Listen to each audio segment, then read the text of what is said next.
कि एक आदमी लाखों का सूट बूट पहनकर कहता है कि मैं गरीब हूं और हाँ yes very nice for this. क्या बात, ये आपका चश्मा सबको लग जाता है क्या? ये एवरग्रीन हीरो हैं। हाँ यस ठीक बात है। और हम उसे गरीब मान लेते हैं। हाँ आपने सुना है ठीक से? जी, जस्टिस सीबीआई एनआईए जैसी जो एजेंसियां हैं, जिस आदमी के हाथों की कठपुतली है, वह आदमी कह रहा है कि मुझे सताया जा रहा है और हम मान लेते हैं।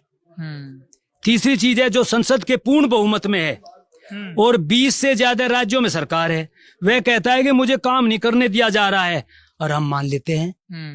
चौथी चीज है जो भ्रष्टाचार में जेल में रह चुके लोगों को टिकट देता है और कहता है कि मैं भ्रष्टाचार के खिलाफ लड़ रहा हूं और हम मान लेते हैं। उसके बाद है जी जिसके शासन में सबसे ज्यादा हमारे सैनिक शहीद हुए, वह कहता है कि दुश्मन हमसे कांप रहा है और हम मान लेते हैं। जिसके समय में सबसे ज्यादा किसानों ने आत्महत्या की है, वह कहता है कि हमने किसानों की आय 2 गुनी कर दी है और हम मान लेते हैं।